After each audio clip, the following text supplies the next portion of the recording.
I'm Ranger Heidi with Jefferson County Open Space. Thanks for tuning into ESI Ecosystems Investigations. In this video series, we'll be exploring the components of an ecosystem, including producers, consumers, and decomposers.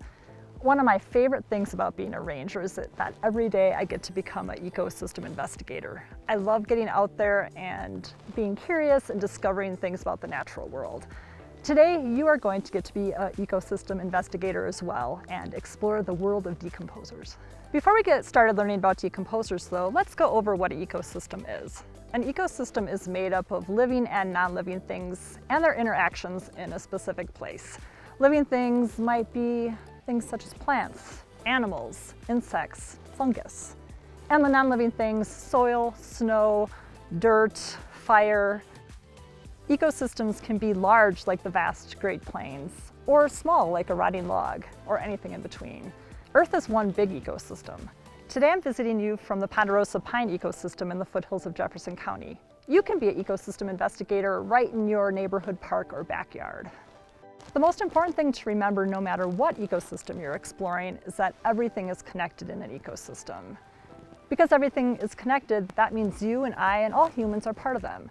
By understanding how ecosystems function, you can take positive actions to keep them healthy. Let's find out more. There are two very important things that must be passed through an ecosystem in order for living things to survive. One is energy, which comes from the sun. All things need energy to grow and survive. The sun's energy enters an ecosystem through producers. Producers are living things that can make their own food. Most plants are producers and convert the sun's energy into sugars, which they store as food in their roots, leaves, and other parts so they can survive and grow. Most organisms cannot make their own food from the sun's energy and must eat other plants and animals. Organisms that eat other plants and animals are known as consumers. When they do, any energy that is stored in the organism being eaten gets passed on to them. The other thing that needs to be passed through ecosystems in order for them to function are nutrients. Nutrients are elements like calcium, iron, potassium, phosphorus, and nitrogen that all living things need to survive. Unlike the energy which comes from the sun, nutrients are found in the soil. They enter the ecosystem by being absorbed into a plant through its roots.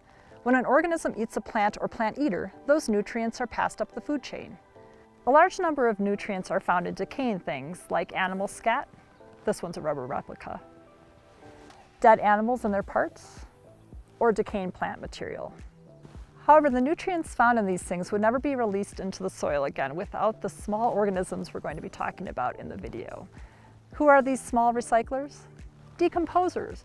A decomposer gets its energy from organic waste. Without decomposers, there would be dead and decaying things piled up everywhere. Not only that, there would be no way to get those nutrients back into the food chain. There are different types of decomposers, and each break down dead and decaying matter in different ways. Detritivores, such as ants, roly-polies, beetles, millipedes, and worms, break down decaying matter by chewing it up, eating it, and then pooping it back out into the environment in smaller, nutrient-rich pieces. Decomposers, such as bacteria and fungi, chemically dissolve decaying material into very simple nutrient molecules that plants are able to absorb into their roots. Now that we understand what decomposers are and the important role they play in nature, let's head out and see if we can find some of these organisms. To go on a decomposer hunt, you'll need several tools. The first thing you'll need is some kind of container to put your decomposer in. Here at the Lookout Mountain Nature Center, we have these special boxes with a magnifying lens on top. You might have something like that at home, but if you don't, a simple jar with some holes poked into the lid works great. Also, it can be handy to have a magnifying glass. This will allow you to look at your decomposers more closely. Again, if you don't have one of these, it is an essential. Maybe it's something you can add to your ecosystem investigator toolkit later. Another helpful tool to have is a journal to record your observations in. If you don't have one, you can easily make one by taking a couple sheets of paper and folding them in half.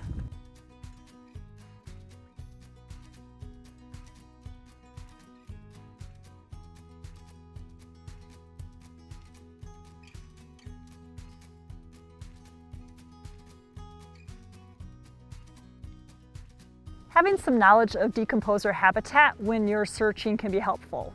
They really like dark and damp places where there's a lot of decaying matter, like you might find under a log or rock.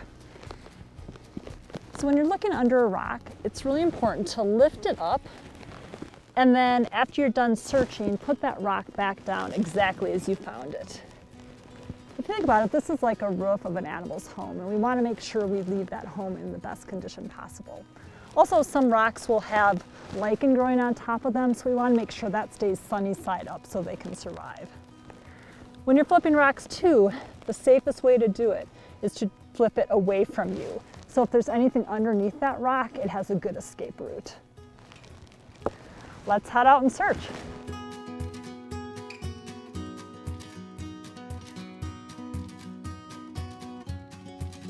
This looks like a good rock to search under.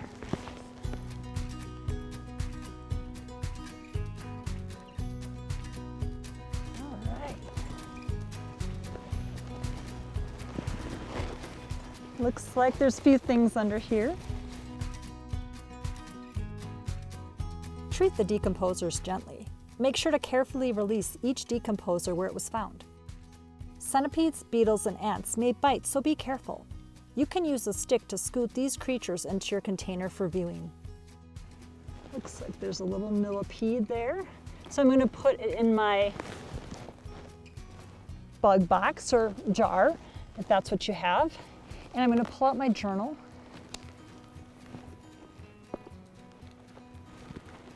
I'm going to sketch what I see on this decomposer. So that millipede is right now all stretched out. It's got lots of legs, a bit of a round head. That's probably good for helping it work its way through the soil. Oh, looks like it just curled up into a spiral. So sometimes when millipedes get frightened, they curl up to protect themselves. So I'm just recording all the different things I'm noticing about this decomposer. It's also covered in some dirt. I found it by some decaying matter, so I think it was feeding. So I'm going to take as many notes in my journal as I can, which will help me learn about the millipede.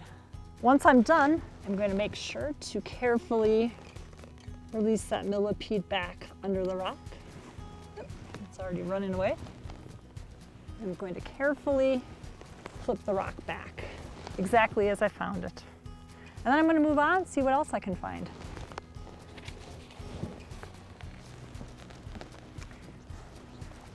Another great place to look is soil, just bare earth like this, and you can dig around. Sometimes there can be worms in there. It's best to pick a place that doesn't have plants growing in it so that you don't disturb anything. Remember, after you're done with your decomposer hunt, you should leave no trace. It should look like you've never even been there. So I don't see anything in this pile, but I see something behind me that looks really great.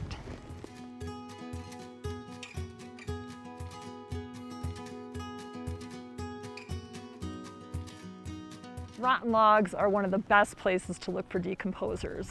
If you think about it, it's just a pile of decaying plant material. There's actually a little bit of fungus there, so this is already starting to break down some of the wood. Looks like we might have a little roly-poly. So I'll put that in my box. And again, I'll write about it in my journal. So hopefully this gives you an idea of some of the things that you can try at home in your own hunt. Some of the organisms we might spot are roly-polies, millipedes, Centipedes, earthworms and other worms, snails and slugs, earwigs, beetles, ants, flies, and fungi. Now it's your turn. When the video is finished, take these tools and techniques and head out in your own backyard or neighborhood park to go on a decomposer hunt. As you find creatures, think about what other organisms in the ecosystem might be connected to them. Do they help anything else survive? How do they live? In what ways? Hopefully you will be able to make many discoveries about these important nutrient recyclers and find out how fun it is to explore nature as an ecosystem investigator. As you investigate, also think of actions you can take to help keep ecosystems healthy. Here are some ideas. Pick up pet waste. When out on a walk or hike with a pet, immediately pick up any waste it leaves behind, pack it out to a trash can, and encourage others to do the same. When many dogs leave behind waste in a natural area, existing decomposers cannot keep pace in breaking it down, and the environment becomes polluted. This has negative impacts on wildlife, plants, and water quality. Pick up litter. Litter can quickly build up in the environment, polluting ecosystems and injuring wildlife. decomposers can only break down things made of natural materials. They cannot decompose certain man-made items such as plastic, glass, or aluminum, which stay around for a very long time. Even man-made things made out of natural materials, such as cardboard, can take several months or more to break down. Reuse and recycle. To prevent things from even becoming trash, consider using reusable items instead of disposable ones. For instance, on your next hike, you could bring a reusable water bottle or snack containers. When reusable items aren't an option, try to choose recyclables to reduce waste. These are only a few ideas to help. Can you think of any others? Remember, everything is connected in an ecosystem, and you can make a huge positive impact by taking action to keep them healthy. On behalf of Jefferson County Open Space, I want to thank you for joining us for this video. I hope you have fun on your future adventures as an ecosystem investigator.